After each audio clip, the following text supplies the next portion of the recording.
We always hear people talk about how corrupt the financial system is and the Federal Reserve, but you never hear anyone talk about how Americans were manipulated into accepting that system in the first place, because the very bankers that took power from the Federal Reserve System had literally just been exposed as being corrupt the year prior by the Pujo Committee, one of the most important and revealing congressional committees in American history. There was a Congressman, Charles Lindbergh, not the pilot, who everyone knows, whose son was Lindbergh babied, his father, or the grandfather of the baby. Charles Lindbergh was a congressman, and he came along and started making some pretty serious accusations about banking in America and Wall Street. And he said that there was this group that he called the Money Trust, and that they had monopolistic power over the financial markets. So he puts together the Pujo Committee.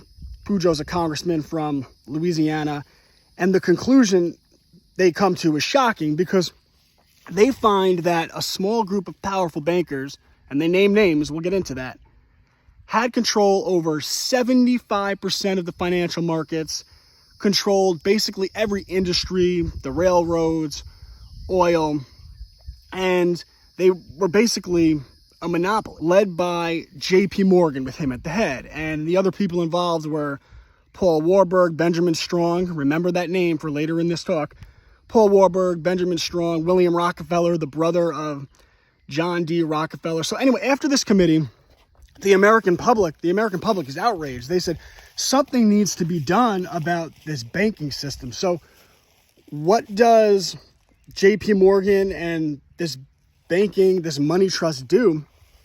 Never let a good opportunity go to waste. They start running a propaganda campaign that the financial system needs to be changed so that bankers could be held accountable. Little did the public know, the very reform that they were promoting, they had secretly put together a few years earlier. They had drawn up the Federal Reserve Act.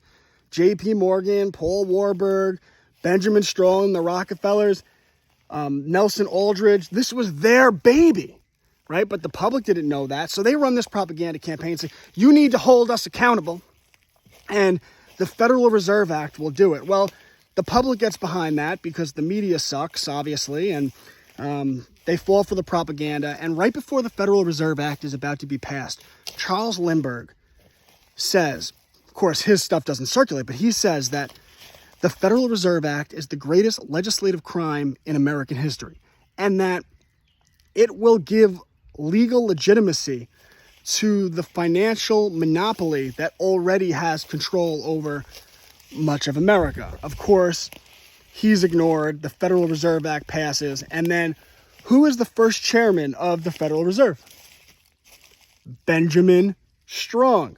The very people that the Pujo Committee had exposed of having this monopolistic power, of being corrupt, took over the financial system. And people wonder why 100 years later our system is broken. They got what they wanted all along. They had just been exposed as being this corrupt monopoly. Charles Lindbergh exposed them. The Pujo Committee exposed them. And people just have their head in the sand. The news media is terrible. And the Federal Reserve Act is passed, and they actually get more power.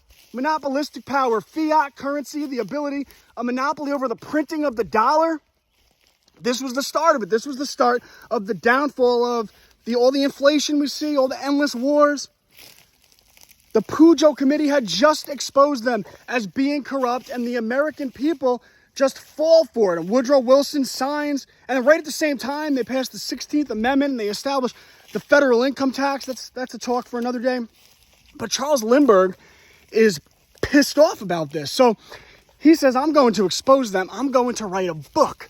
So he writes a book on the Money Trust, and he writes a book, one on the Money Trust, and he writes a second book on how the Money Trust colluded to get America into World War I.